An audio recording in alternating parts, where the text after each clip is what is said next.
Hello, and thank you for joining me for my review of the Faith SLR tripod. So, this is basically going to be an amateur photographer's tripod. I have a $20 super cheap piece of crap Zycos. I'm not sure if I'm saying that right. That I'm filming this on right now, and it's just a piece of garbage. And I decided it was time to kind of up my game in the tripod world, but at the same time, I'm an amateur. I don't want to shell out hundreds and hundreds of dollars for one of the fancier tripods that I'm just not really going to warrant the use of. So the reviews on this were pretty promising, so I decided to give it a shot. So I just wanted to talk about a little bit of the functionality of this. There is a ball head that's included with this guy at the $100 price point, which is pretty cool. When you purchase this, you're getting the tripod, obviously, and you're also going to get this carrying case to put everything in. On the on Amazon, on the product page, there's an A-Faith text on here, but obviously that's not what I've got. It's some Chinese Zhuang Shidao King, whatever. But you're getting that case for the whole thing. You're getting a little case here. I imagine that's maybe for the ball head, to go over the ball head to protect it. I think, not 100% on that. You're also getting a little kind of utility thing you can put on a belt. Snaps with Velcro, or there's a clip here. And they also give you the Allen wrench that you would use to take off the legs from the tripod, to turn it into a monopod, that sort of stuff. So let's talk about what's kind of neat about this guy. I guess how compact you can get it is a pretty cool benefit right out of the gate. When you're ready to roll, you're actually going to flip the legs all the way up. And each of the legs also has, I'm not sure if the camera's going to capture it too well with autofocus, but it's got these buttons, I guess I'll say, for lack of a better word, that you can press in to kind of lock the legs from moving farther. There's two different steps here that it can catch on, so if you wanted to go a little further, you would just push it out a little bit, bring it in, push it in a little, and then let it catch there, and now it's not going any further than that. So let's go ahead and get all the legs out. I think my favorite feature of this, as a guy that is 6 feet 4 inches tall, is compared to my old piece of crap, is how high this thing will go. So let's kind of back off here a bit, and I'm going to go ahead and extend it out as far as it'll go.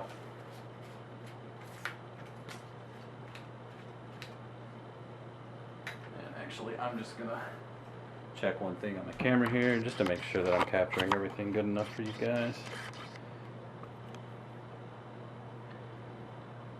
There we go. Okay.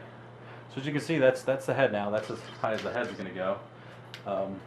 The legs, we're going to twist these guys. They're twist, so you twist out. That's one qualm I have with this thing so far, is these little pieces here. You can see kind of get loose from the leg pieces that tighten down, but not a big deal. Okay. And tighten that back up.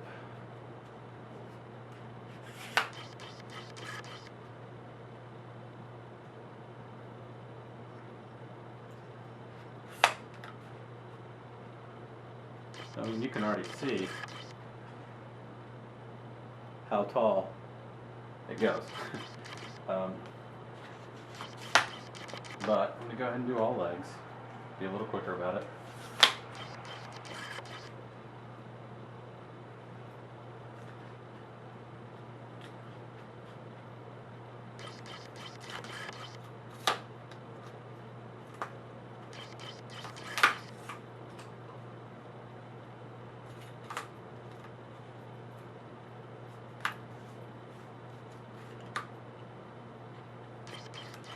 So there you have it.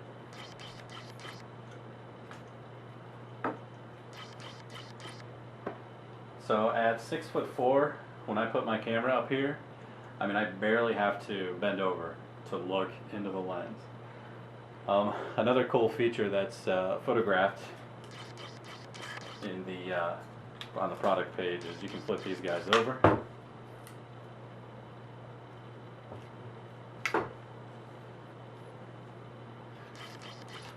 Bring the legs down. Mount your camera on the bottom of it. All right. Mount your camera down there. Pull the legs up a bit, and you can get really close to subjects right on the ground too. So that's kind of a neat feature. Let's bend these back over.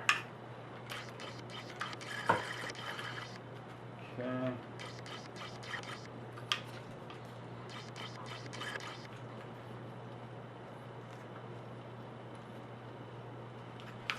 And I'm just going to bring everything down now so it's a little more compact, just so I can get things in the shot.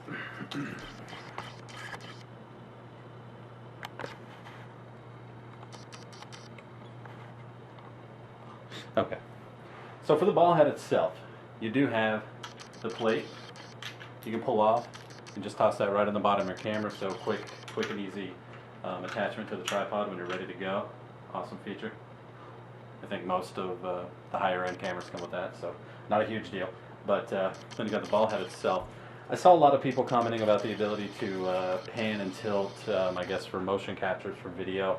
I don't really do a lot of that, so I can't really comment on that personally, but I mean, you have this knob here to loosen up the ball head, and I mean it's pretty darn fluid motion, so I mean if that's something you're concerned about, I mean obviously you can loosen it up and make it, but I mean if you tighten it down a little bit, you can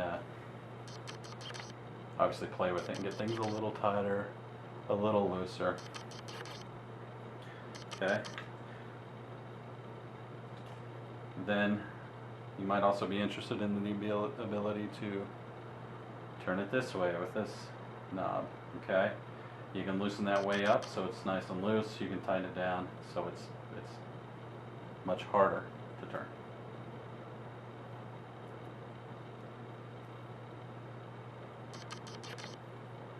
Okay.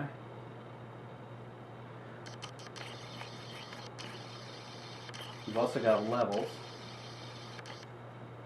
Probably not really going to capture those too well, but level here. And a level here. And I think that pretty much covers the basics, guys. I hope this video helped shed a little light. I don't think there are any video reviews of this guy just yet, so hopefully just kind of seeing somebody flip it around and move things around a bit has helped you gain a little bit more insight on how the product works. Like I said, this is it's a budget tripod for the amateur photographer. In that regard, it is leagues ahead of the $20 cheap crappy aluminum tripods that are out there. It is incredibly better than those. Much more sturdy, much better built.